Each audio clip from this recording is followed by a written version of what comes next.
In this video clip, we're going to talk about beans. Soybeans.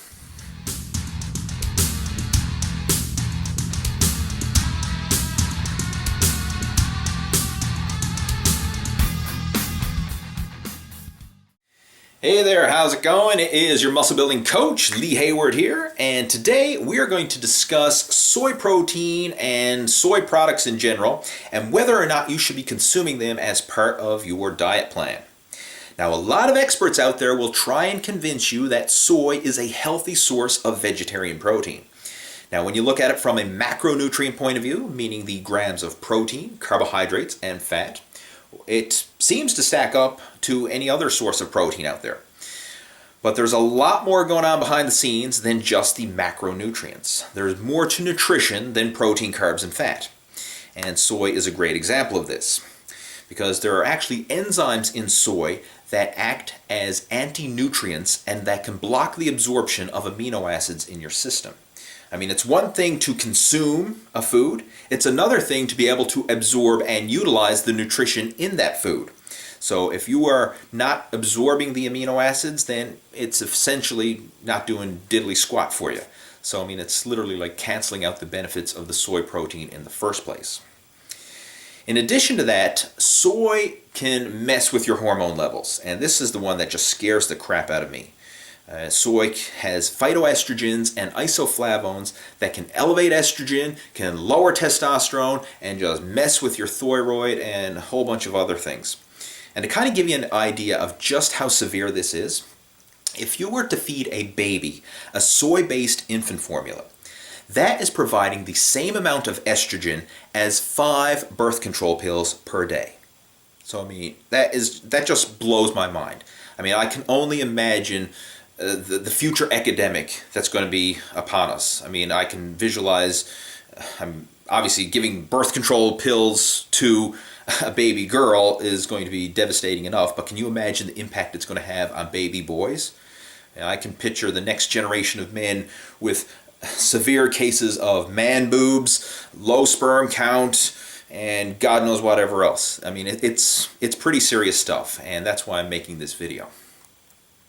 Now, the worst part about all this is even if you go out of your way to avoid soy products, meaning you're not going to feed your baby a soy-based formula, you're not going to drink soy milk, you avoid tofu, not drinking soy protein, and all that kind of stuff, you are still getting soy in your diet unconsciously.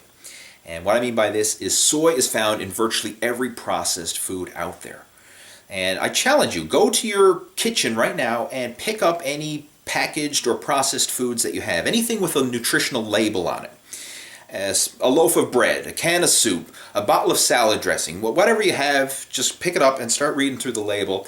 And I'm willing to bet that somewhere on that label you will see soy listed there in some shape or form. It could be soybean oil, it might be soy lecithin, it might be soy protein, or it just might say may contain soy.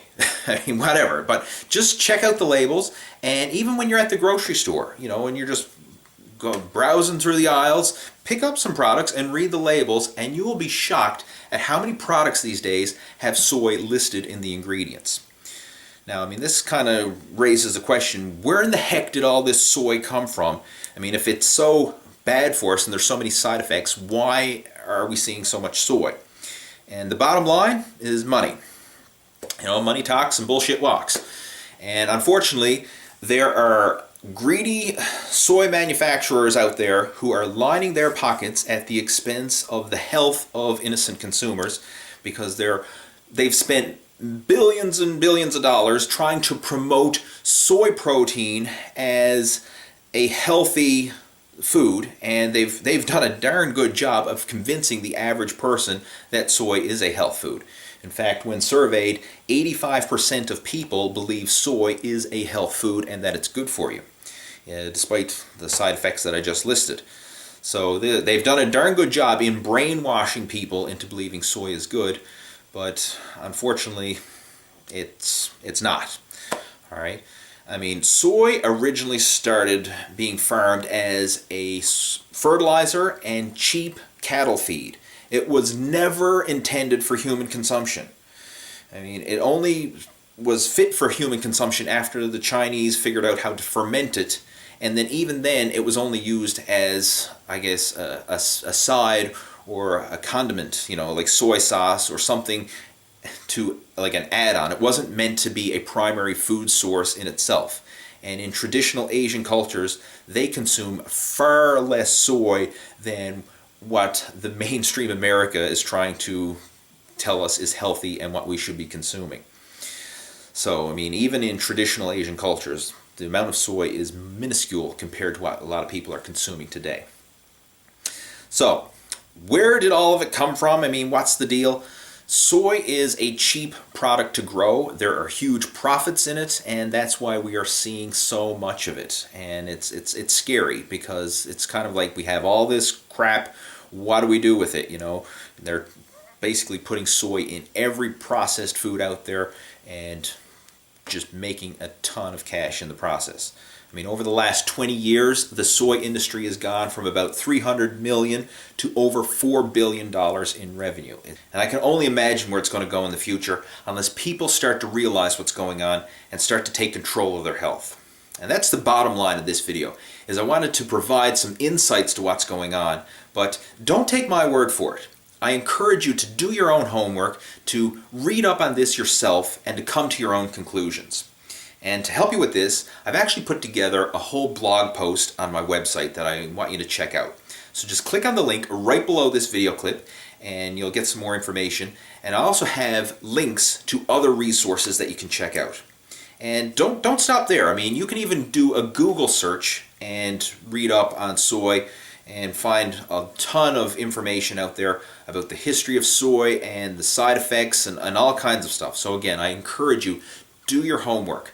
This is too serious to just kind of push under the rug and think, it's no big deal. I mean, this is your health we're talking about, the health of yourself, your friends, and your family. So, I mean, that's all it comes down to. I mean, if you don't have your health, you don't have anything. So please, take this seriously, do your homework, check out the link that I have below. If you have any feedback, questions, comments, please post them below and I'll chat to you down there. In the meantime, have yourself a fantastic day and I'll talk to you soon. Take care. Over and out.